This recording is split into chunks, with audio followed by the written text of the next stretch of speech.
ये दुर्गंध कैसी वासुदेव?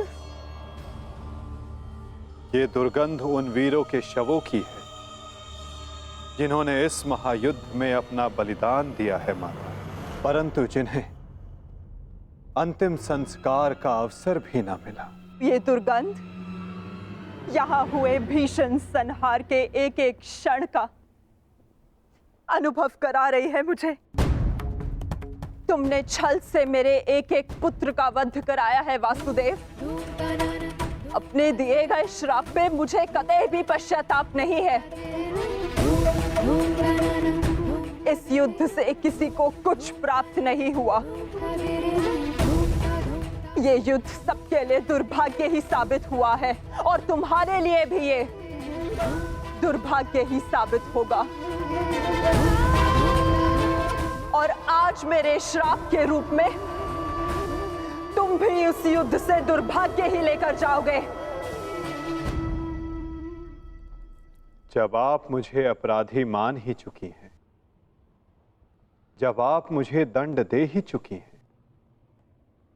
तो आप मेरा कोई स्पष्टीकरण भी स्वीकार नहीं करेंगी माता।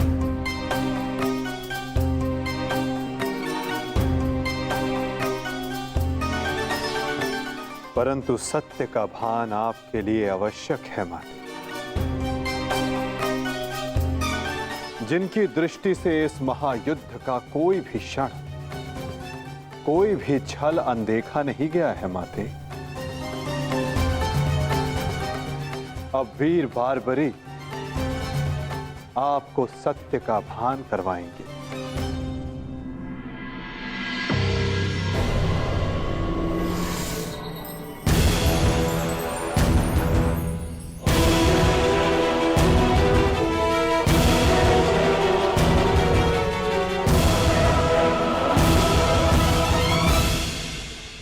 अब आपके समक्ष वीर बारबरीक है गांधार पुत्री, जो आपके पौत्र भी हैं, जो इस युद्ध के एकमात्र दर्शक हैं।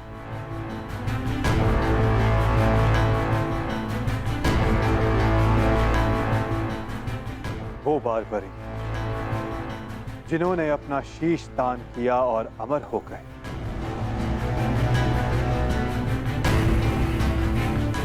अब वही आपको सत्य का ज्ञान करवाएंगे।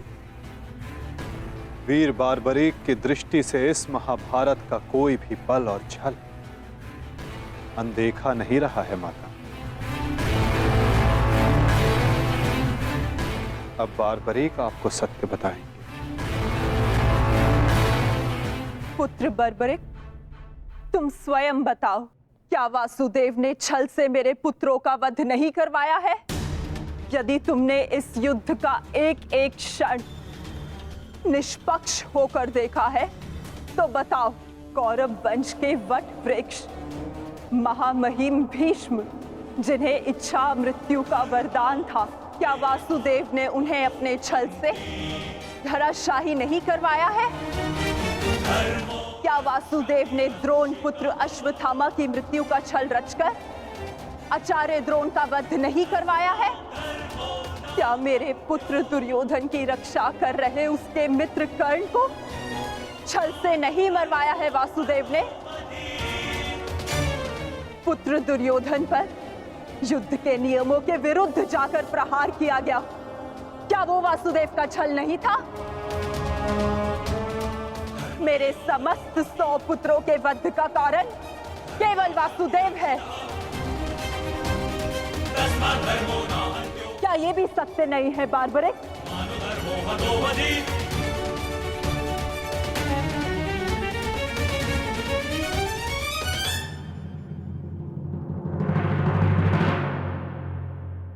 मैं आपसे सहमत हूं माते। ये सब स्वयं वासुदेव ने करवाया।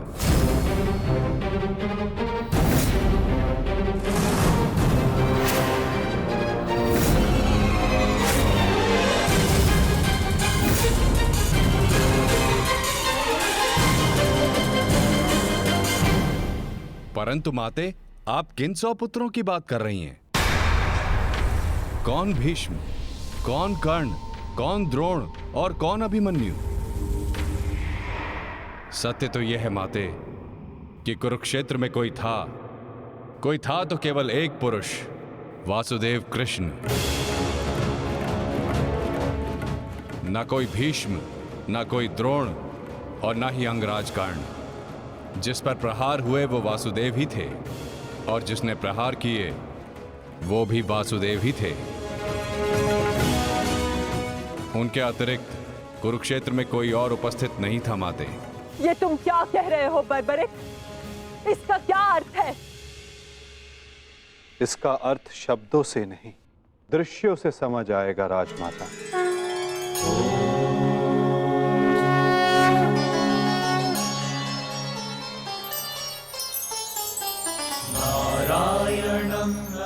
इस युद्ध के प्रारंभ से अंत तक हर प्रहार मैंने किया और हर प्रहार मैंने ही सहा।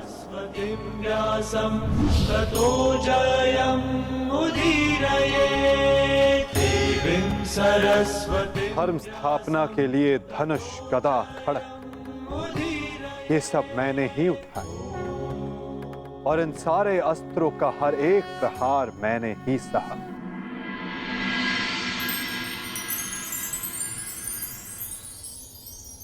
बाण चलाने वाला मैं ही था।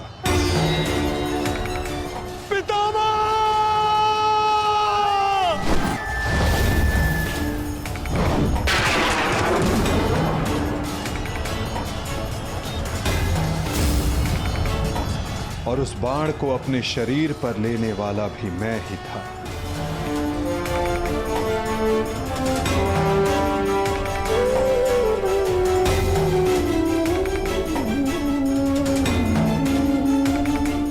महामहिम भीष्म के रूप में भी मैं ही था और अर्जुन के रूप में भी मैं ही था।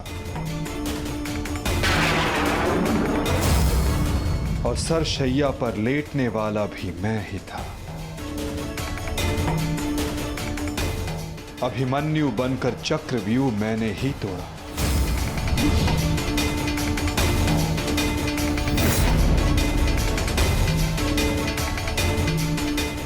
वापस आओ अभिमन्यु, लौट आओ, व्यूह में प्रवेश मत करो। विश्वास कीजिए दात्री, मैं इस चक्रव्यूह को तोड़ सकता हूं और यदि मेरा सर कट भी जाए तब भी आपका सर गर्व से उठा रहेगा।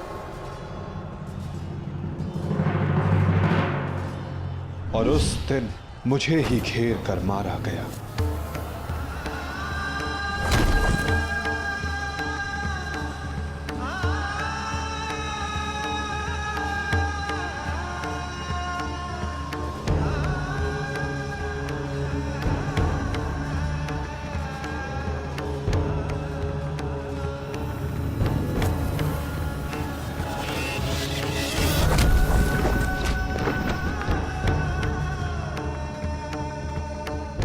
वो मैं ही था जिसने द्रोणाचार्य से कहा कि अश्वत्थामा मारा गया। आपने बिल्कुल सही सुना आचार्य द्रोण। अश्वत्थामा मारा गया। द्रोणाचार्य के रूप में अस्त्र त्यागने वाला भी मैं ही था।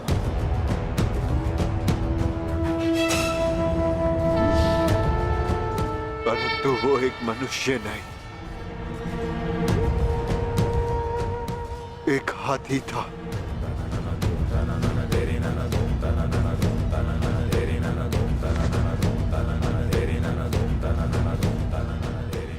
अश्वत्थामा! और दृष्टद्युम्न बनकर मैंने ही स्वयं पर प्रहार किया।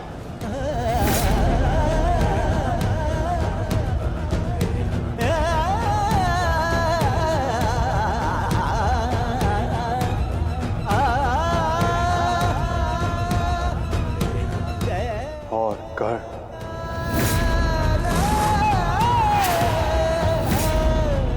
कर्ण के रूप में मैंने ही अपना कवच अपने शरीर से अलग किया।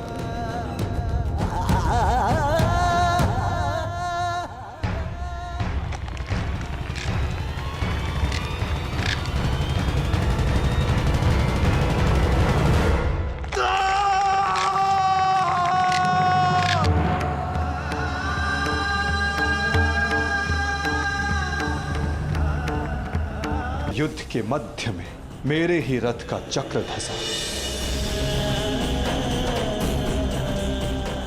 और मेरे ही आदेश पर मैंने ही स्वयं पर अंजलि का अस्त्र चलाया। अंगराज को मुक्त करो पार्थ, अंजलि का अस्त्र का प्रयोग करो।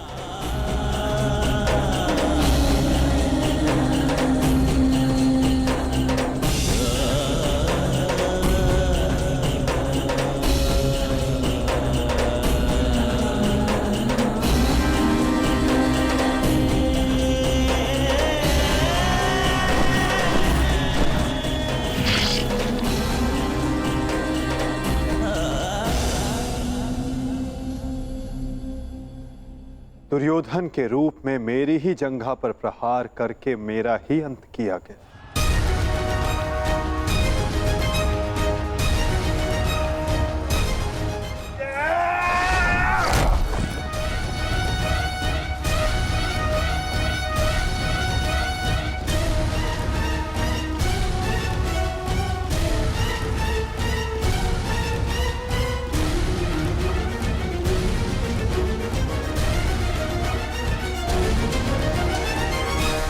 द्रुपद हो या धृष्टद्युम्न, विकोदर भीम हो या अर्जुन, सब में मैं ही था।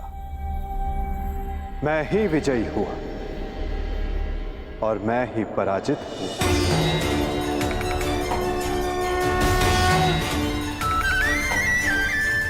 सबसे अधिक प्रहार मैंने की, सबसे अधिक घाव मैंने ही खाया।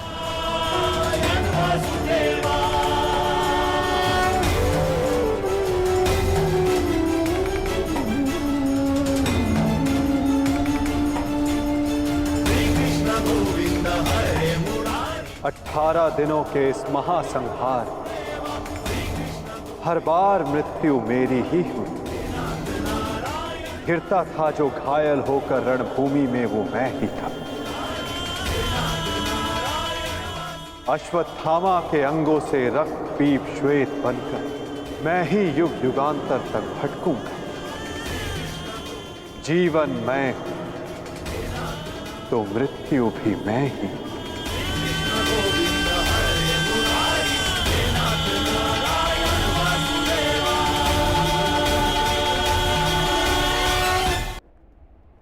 श्राप तुम्हारा स्वीकार है माते।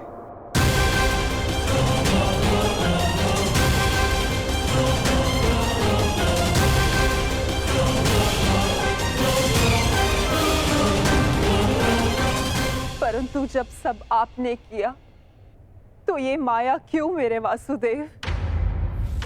आप सब एक क्षण में ठीक कर सकते थे, तो फिर ऐसा आपने क्यों नहीं किया? फिर उन प्रतिज्ञाओं का क्या होता माते, जो सबने ली थी?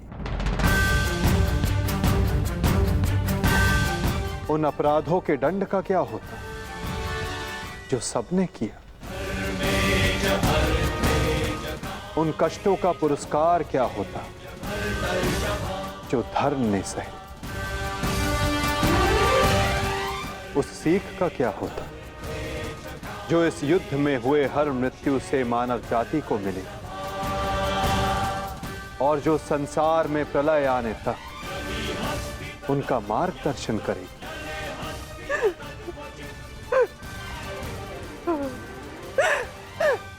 मुझे क्षमा कर दीजिए वासुदेव। मेरा श्राप वापस नहीं लिया जा सकता, परंतु क्षमा अवश्य मांगी जा सकती है वासुदेव। अपने पुत्र मोह में खोकर मैं उचित और अनुचित का भेद भूल गई थी। मुझे क्षमा कर दीजिए केशव कि उस हो रहे अधर्म के विरुद्ध ये गांधारी अपने स्वर ना उठा पाए। क्षमा कर दीजिए।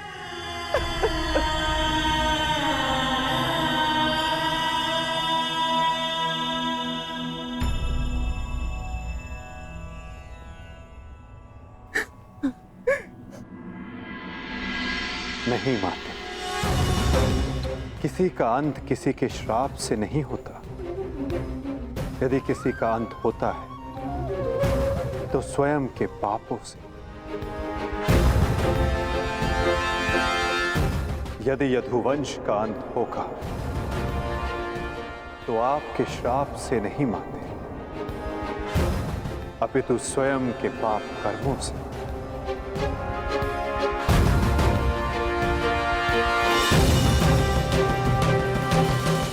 जब जब समाज में अपराध बढ़ेगा, एक महाभारत सामने आएगी। अपने ही अपनों को काटेंगे, कभी कुरुक्षेत्र में तो कभी द्वारका में।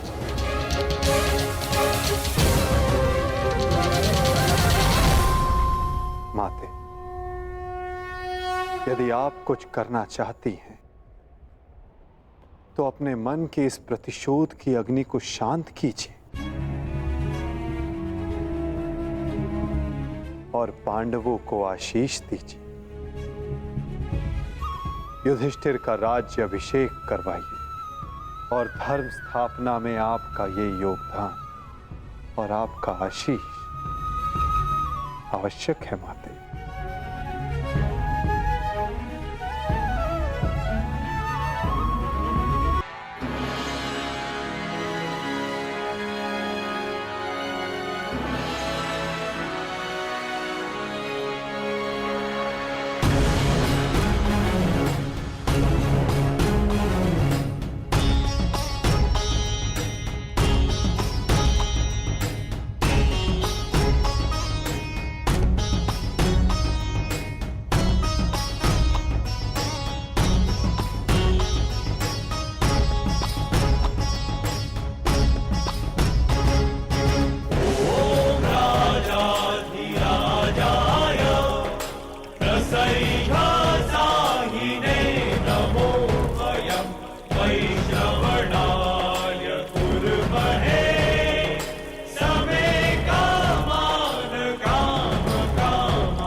सम्राट युधिष्ठिर की, सम्राट युधिष्ठिर की, सम्राट युधिष्ठिर की, सम्राट युधिष्ठिर की।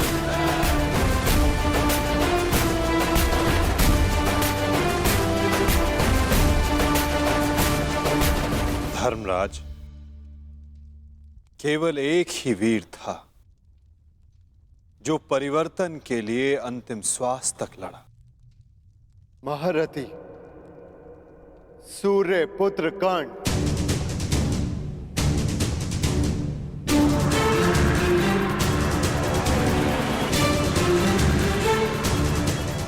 सदैव अपने ज्येष्ठ के परिवर्तन के स्वप्न का आदर और सम्मान करना धर्मराज।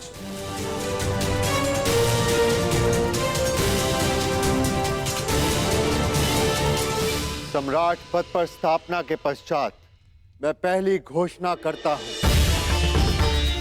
हस्तिनापुर में अब जन्म निर्धारित व्यवस्था का अंत किया जाता है। वर्ण व्यवस्था रहेगी, परंतु वो कर्म के आधार पर आधारित होगी।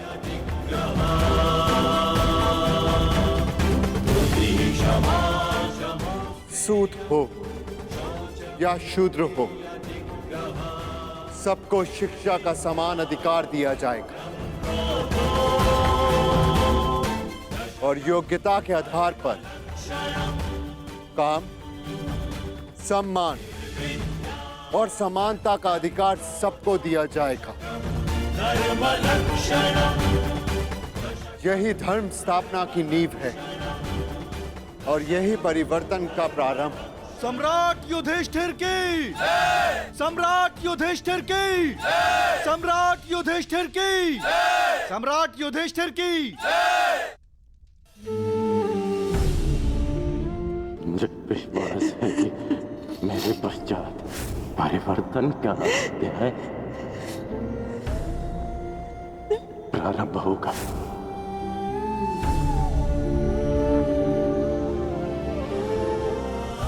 देख रहे हो राधे, तुम्हारे मन चाहे परिवर्तन का प्रारंभ हो चुका है। महाभारत के इस महायुद्ध में 18 अश्वनी सेना और बहुत से महारथियों ने अपने प्राणों का त्याग किया है। मैं उन वीरों के परिवारों को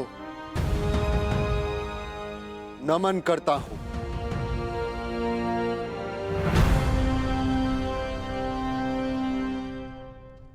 मैं सम्राट युधिष्ठिर ये आदेश देता हूं, युद्ध में सम्मिलित प्रत्येक सैनिक के परिवार को आर्थिक सहायता दी जाएगी। उनके बालकों को शिक्षा, उनके आश्रितों के लिए भरण पोषण की व्यवस्था अब सम्राट का उत्तरदायित्व है। सम्राट युधिष्ठिर की, सम्राट युधिष्ठिर की, सम्राट युधिष्ठिर की, सम्राट युधिष्ठिर की। और भ्राता कर्ण, मुझे विश्वास है कि मैं संसार में सदा राधे कर्ण के नाम से ही जाना चाहूंगा।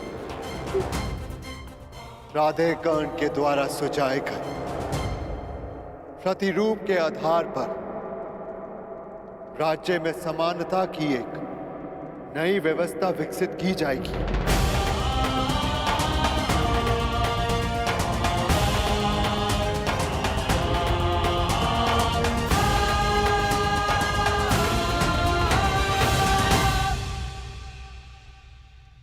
युधिष्ठिर और अन्य पांडवों ने अपने ज्येष्ठ कर्ण के दिखाए परिवर्तन के मार्ग पर चलते हुए एक धर्म राज्य का निर्माण किया। अर्जुन का लक्ष्य अब केवल एक महान व्यवस्था की स्थापना थी। 100 कौरवों का नाश कर देने वाले भीम ने भी अब निर्माण की भागदौड़ संभाल ली थी और नकुल सहदेव अपनी माता कुंती, गांधारी और बुजुर्ग हो चले धृतराष्ट्र की सेवा में लगे थे। हर ओर धर्म था, संपन्नता थी, आनंद था, परंतु अतीत से छूटा एक बाण परीक्षा बनकर भारत के भविष्य पर मंडरा रहा था।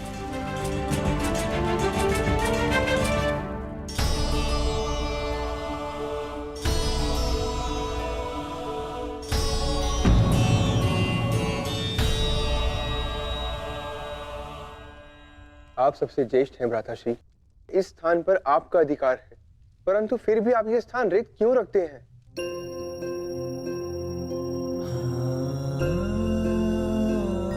नहीं नकुल, ये स्थान मेरा नहीं है। भ्राता कर्ण हम सबसे ज्येष्ठ हैं और सर्वप्रथम इस स्थान पर सिर्फ उनका अधिकार है।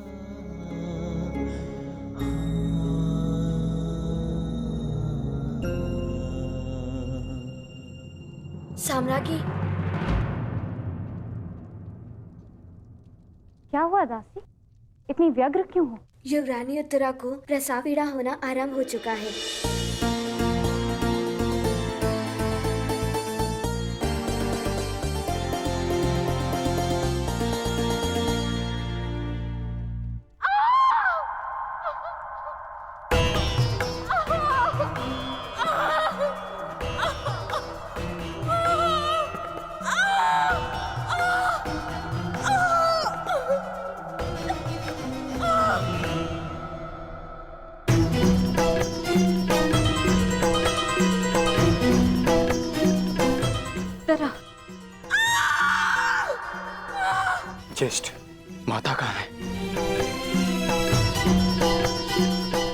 माते,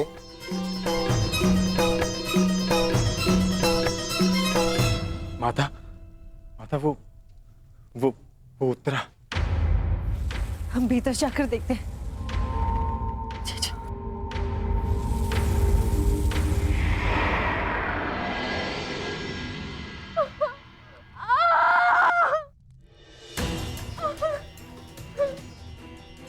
पुत्री, साहस रखो। अब और पीड़ा सहन नहीं होती माता। साहस रखो पुत्र, हम सब हैं तुम्हारे साथ।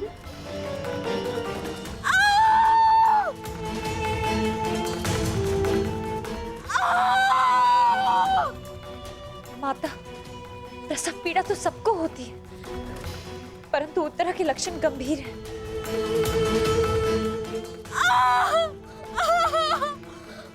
माता, कहीं कोई अनहोनी ना हो जाए।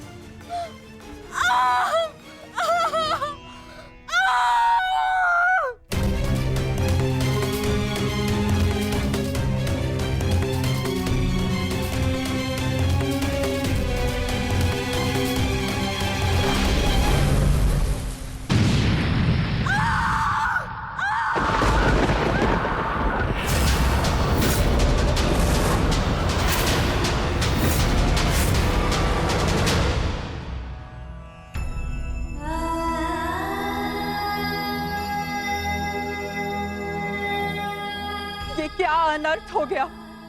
अब हम क्या उत्तर देंगे उत्तरा को? उत्तरा,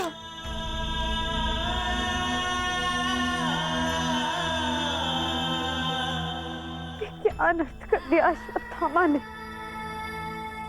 एक ब्राह्मण होने के पश्चात प्रतिशोध की अग्नि में वो इतना अंधा हो गया। एक शिशु पर ब्रह्मास्त्र चलाने से पूर्व उसे तनिक भी दया नहीं आई।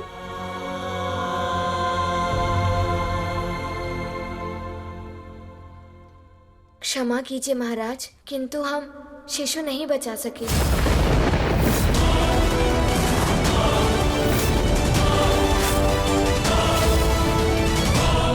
ये क्या अनर्थ हो गया? ये सब मेरे कर्मों का फल है। हे नारायण, उस बालक की सहायता करिए। इसमें उस बालक का कोई दोष नहीं है। हे नारायण, सहायता करिए। माता,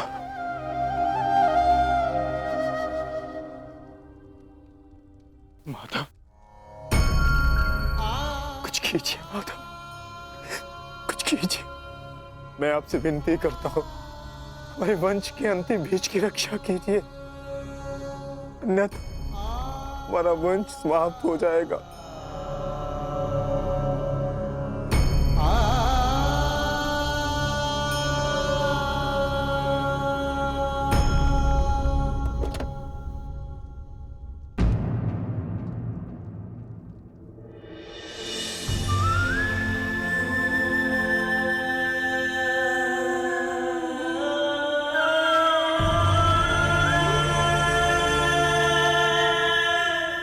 ब्रह्मास्त्र विफल नहीं जा सकता याज्ञसेनी। ब्रह्मास्त्र का संधान हुआ है तो उसका परिणाम निकलना भी निश्चित है।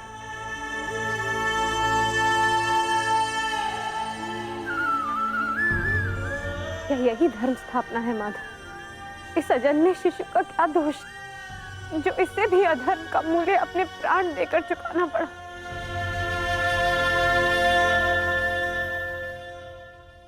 एक पापी के पाप का फल निरीह उत्तरा क्यों भुगतेगी?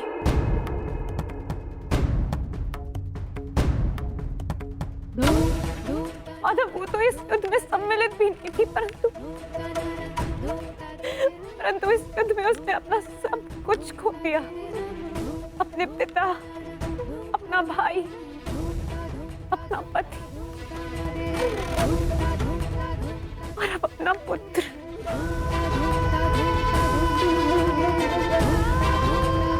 ये कैसी धर्म स्थापना है माधव?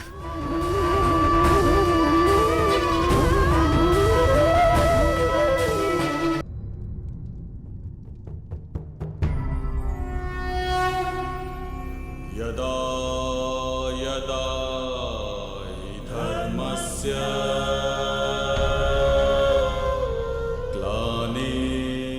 यदि मैंने अपने माता पिता का आजीवन सम्मान किया,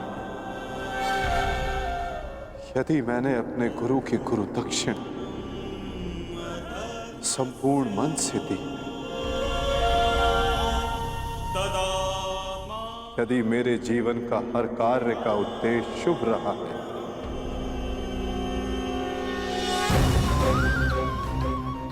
यदि मैंने धर्म स्थापना के लिए संपूर्ण प्रयास किया है,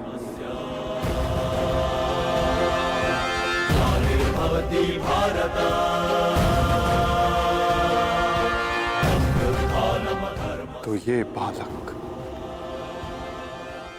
अभी और इसी क्षण श्वास ले।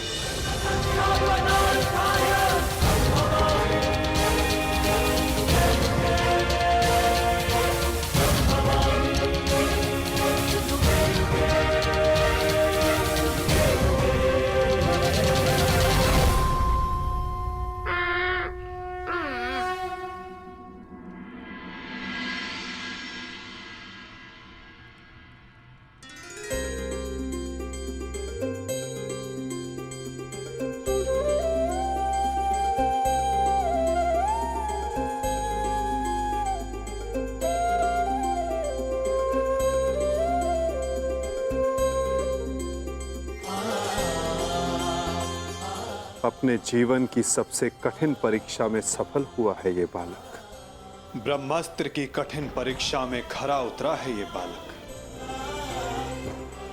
जो धर्म स्थापना का मुख बनेगा।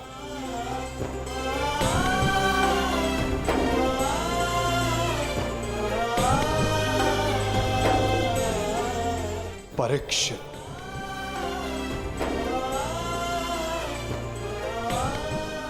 हाँ याज्ञसेनी, इस बालक का नाम परीक्षित होगा। विशाली! विशाली! विशाली!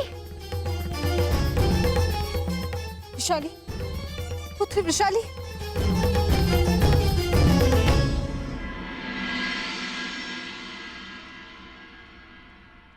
बधाई हो सम्राट। देवी वृषाली माता बनने वाली हैं।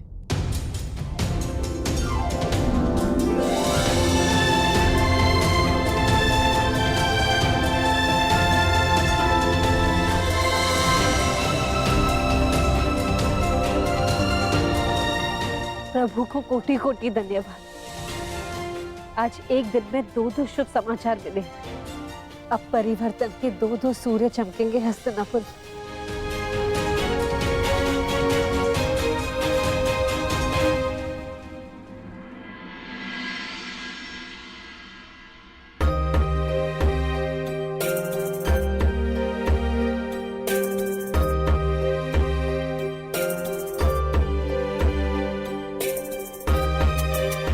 परिवर्तन का नया युग प्रारंभ हुआ है वृषाली। प्रसन्न हो जा कि सूर्य पुत्र को तर्पण देने वाला इस संसार में आने वाला है।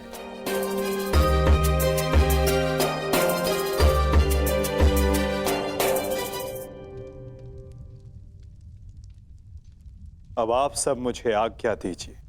नहीं माधव, इतनी शीघ्रता की क्या बात है? परीक्षित के 6वें संस्कार तक रुक जाइए। द्वारका प्रस्थान करने का समय आ गया है पार्थ। क्या हुआ माधव? सब ठीक तो है ना? नए परिवर्तन का प्रारंभ हुआ है पार्थ, और परिवर्तन और नाश दोनों एक दूसरे से जुड़े होते हैं, और किसी के अंत का प्रारंभ होना अभी शेष है।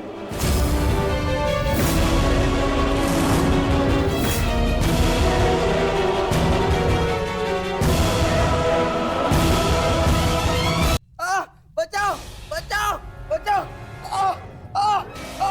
बचाओ!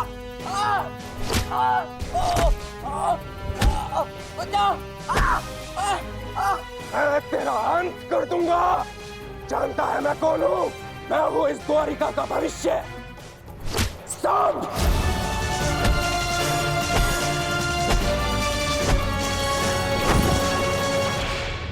ये क्या दशा बना रखी है सांब? दिन प्रतिदिन तुम्हारा व्यवहार अशुभनीय होता जा रहा है। संभालो स्वयं को। ताऊ श्री, मुझे समझाने से पूर्व अपने छलिया भ्राता को समझाइए, जिसने बिना अस्त्र शस्त्र उठाए मेरे ससुर के कुल का नाश कर दिया। क्या वो शोभनीय था? अपने पिता के लिए ऐसा भाव पाप है। पाप तो आपके भ्राता ने किया है, मैं तो केवल मदिरा पान कर रहा हूं। संभालो अपने आप को। एक योद्धा को यह सब शोभा नहीं देता। कैसा योद्धा ताजश्री, जिसके हाथ से तलवार छीन ली गई हो, जो अपने मित्र विश्वसेन की सहायता करने का वचन पूरा ना कर सका हो, उस मनुष्य को आप योद्धा कहते हैं? जब युद्ध करने का समय था तो युद्ध नहीं करने दिया। अब इस अपमान को गले से निकलने के लिए इस मदिरा के अतिरिक्त मेरे पास और कोई सहारा नहीं है। मुझे विश्वास नहीं होता कि तुम कृष्ण पुत्र हो। नहीं हूं मैं, नहीं उस छलिया का पुत्र। वो केवल मेरे लिए एक छलिया है, केवल एक छलिया। सांब!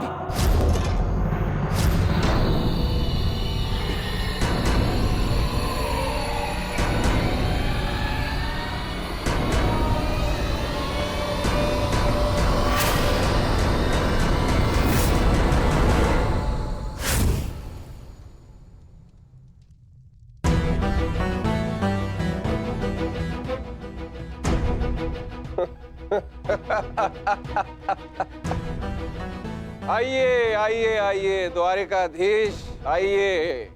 स्वागत है आपका, स्वागत है। लौट आए आप। करा इस आर्यव्रत के सभी महारथियों का अंत। कराए धर्म स्थापना के नाम पर अपना पलड़ा भारी। अब अरे अच्छी, आप देख क्या रहे? स्वागत नहीं करेंगे इनका? इतना महान कार्य पूर्ण करने के पश्चात आज लौटे हैं।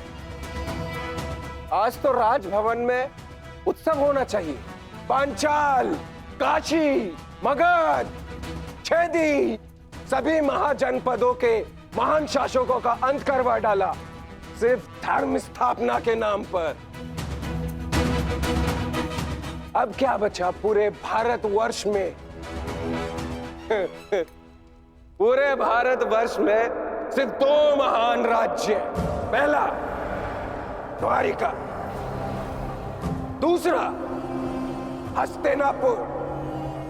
और हस्तिनापुर का महान शासक धर्मराज युधिष्ठिर पहले से ही अपने चारों भाइयों के साथ इनके तलवे चाटता है।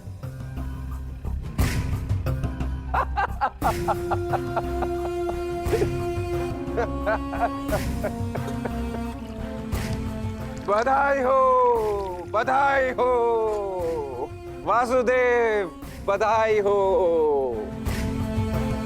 आप अपने उद्देश्य में सफल हुए। जीत गया द्वारिका महाभारत। परंतु आपने भी मूल्य कुछ कम नहीं चुकाया। हमारी 7 औक्षणी सेना का अंत करवा दिया। क्या मिला आपको हमारे वीर सैनिकों का अंत करवा कर? क्यों किया आपने?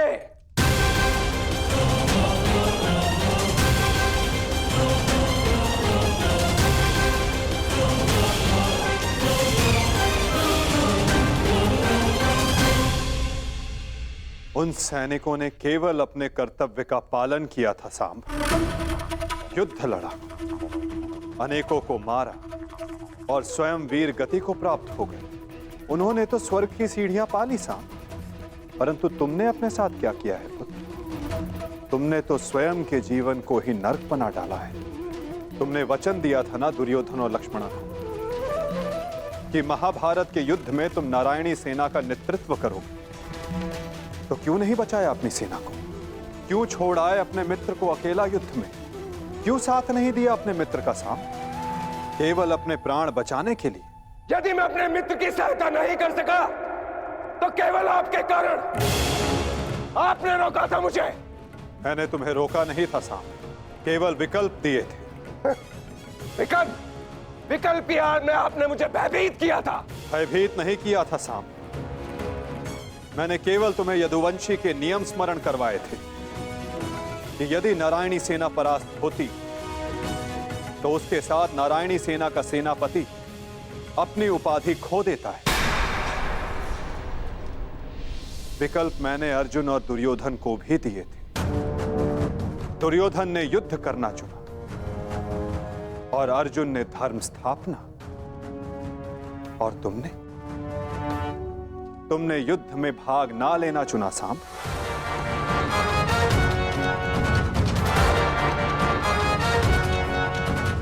कदाचित यदि तुमने अपने मित्र वीर वृषसेन को उस युद्ध में प्रदर्शन करते देखा होता, तब तुम्हें ज्ञात होता कि वीरता की वास्तविक परिभाषा क्या होती है साहब। यदि तुमने अपने प्राण उस युद्ध में गवा दिए होते तो आज मेरा सर गर्व से ऊंचा होता, किंतु नहीं। तुम तो मदिरा के मद में स्वयं के जीवन को धीरे धीरे करके मार रहे हो। लज्जा आती है तुम पर साहब, लज्जा आती है।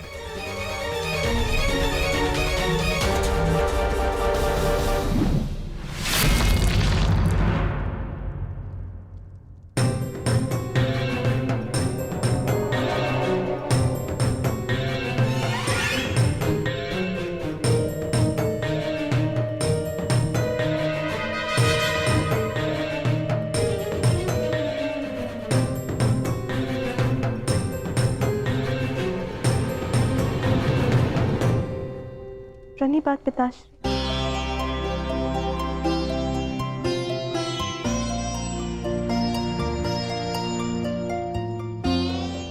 पिताश्री मैं क्षमा। लक्ष्मणा, इतनी लंबी यात्रा से आया हूं पुत्री, भोजन नहीं कराओगी? जी पिताश्री।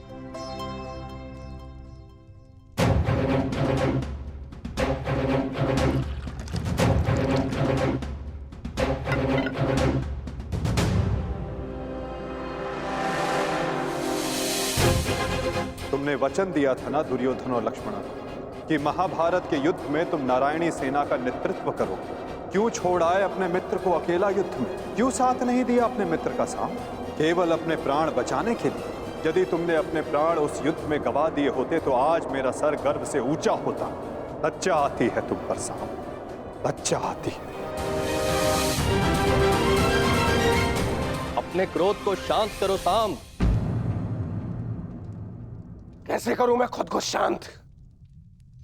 पिता होकर सदैव मेरा मस्तक दूसरों के सामने झुकाता है, और आज भी तो यही किया उन्होंने।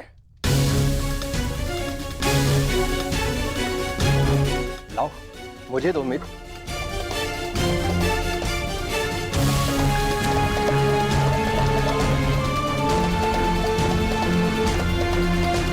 लो पियो।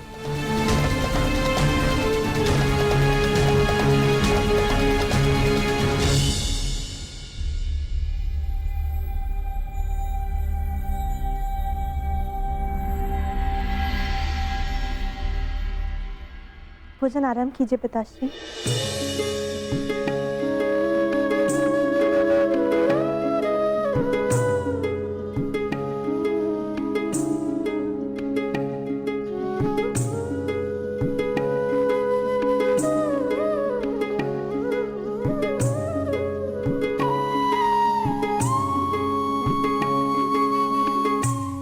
पिताश्री, क्या आप मुझे मेरे पिता के विषय में कुछ बता सकते हैं? युद्ध में क्या हुआ था?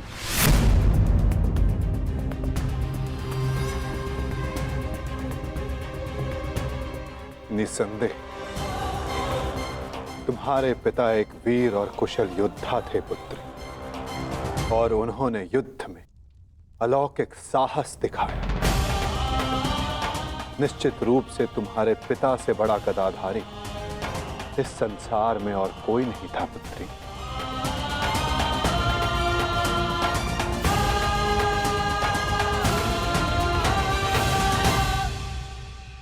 यदि ये सत्य है तो उन्हें ये संसार छोड़ के क्यों जाना पड़ा पिताश्री? हमारे कर्म और हमारे चयन हमारी नियति निर्धारित करते हैं। कुछ भावों और कुछ वस्तुओं में अधर्म का वास होता है।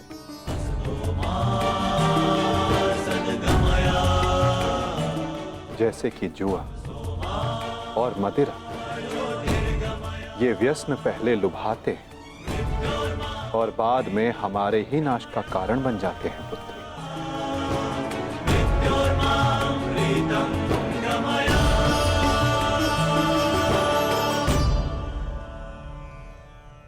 लो मित्र, पियो।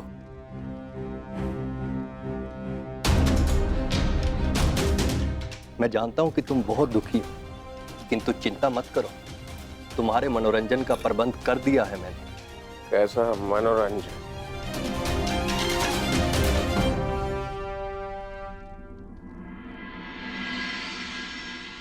लक्ष्मणा, सदैव स्मरण रखना पुत्री, जब जब मनुष्य पर मद और जुए का प्रभाव बढ़ेगा, तब तब वो अपने पग अपने पतन की ओर बढ़ाएगा। संभल कर मित्र, आज का विनोद तुम्हारे मन की सारी कड़वाहट बाहर कर ले जाएगा। एक मद्दांध व्यक्ति सबसे पहले अपने बड़ों का आदर करना भूलता है, उनका अपमान करता है, उनका उपहास बनाता है, और उसके पश्चात वहीं से उसका अंत प्रारंभ हो जाता है।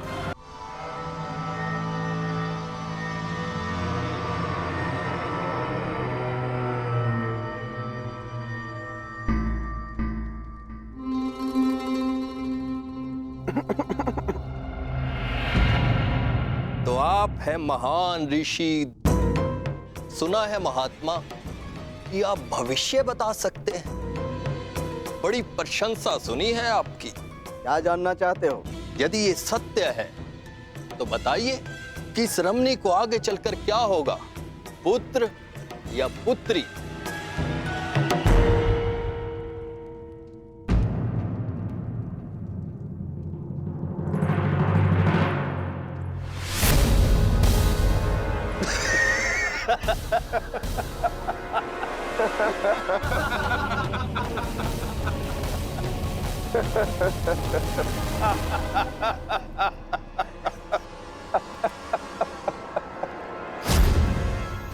और समय बताना मत भूलिएगा महाराज। यदि आपकी भविष्यवाणी सत्य नहीं हुई तो आप अपनी बाकी की तपस्या हमारी बंदी गृह में पूर्ण करेंगे।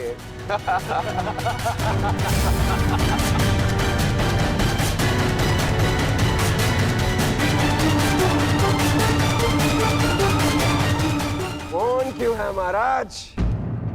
बताइए, मेरी कोख से क्या जन्म लेगा? मदिरा के मद ने तुम्हारे भीतर के मानव को सुला दिया है मूर्ख। अब तुम केवल उस मूसल की भांति हो जिसमें कोई भावना नहीं होती। वो किसी भी वस्तु पर पड़ता है तो उसे कुचल देता है। ये लीजिए पिताश्री, ये हलवा मैंने विशेष रूप से आपके लिए बनाया है।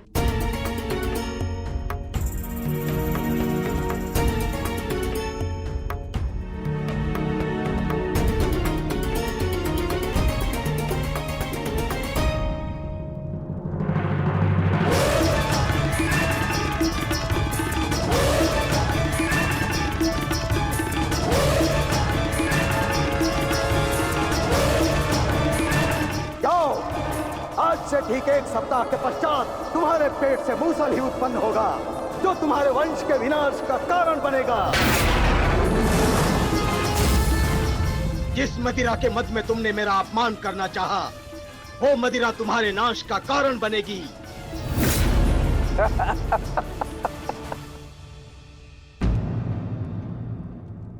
क्या हुआ पिताश्री? आप रुक क्यों गए? क्योंकि जिसे रुकना चाहिए था वो नहीं रुका। लगता है तुम्हें हमारे बंदी गृह के दर्शन करने की उत्सुकता कुछ अधिक है, इसलिए तुमने हमारा अपमान करने का दुस्साहस किया। पहले वासुदेव और अभी तुम। मैं तुम्हें जीवित नहीं छोड़ूंगा।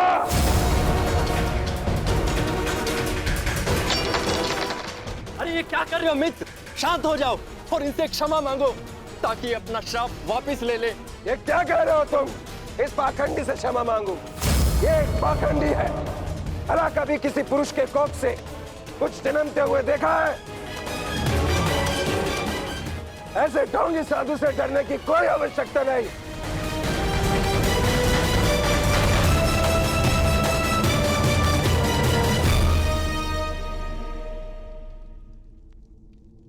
जो अब तक नहीं हुआ साम, वो अब होगा। साधुओं का श्राप व्यर्थ नहीं जाता।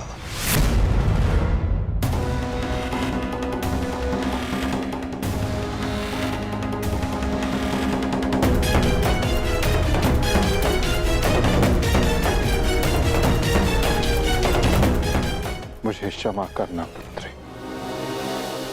कदाचित मैं तुम्हें कह सकता सदा सौभाग्यवती भव।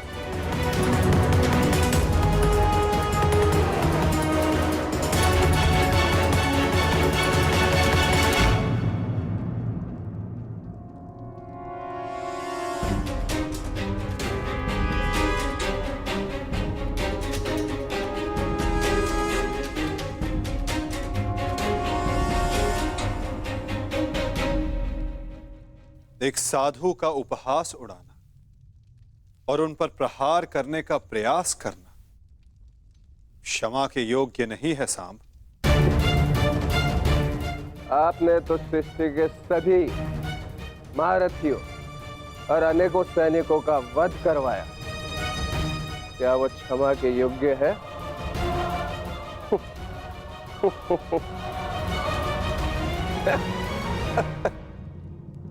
कृतिवर्मा, तुम्हारी उपस्थिति में ये सब हुआ और तुमने साम को रोकने का प्रयास नहीं किया। क्षमा चाहता हूं वासुदेव। हम तो केवल विनोद करना चाहते थे। मुझे अनुमान भी नहीं था कि बात इतनी आगे तक बढ़ जाएगी।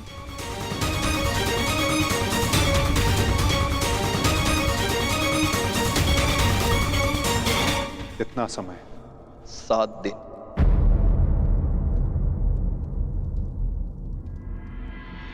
सात दिन बाद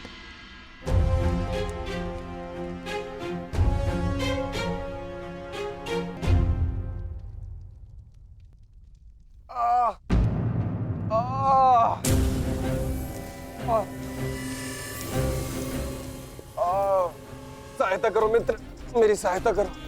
अत्यधिक पीड़ा हो रही है। कैसी पीड़ा हो रही है तुम्हें? लगता है उस साधु का श्राप मुझे लग गया है। आज 7वां दिन है और ये देखो मेरे पेट में अत्यधिक पीड़ा हो रही है। जाओ, आज से ठीक 1 सप्ताह के पश्चात तुम्हारे पेट से मूसल ही उत्पन्न होगा जो तुम्हारे वंश के विनाश का कारण बनेगा।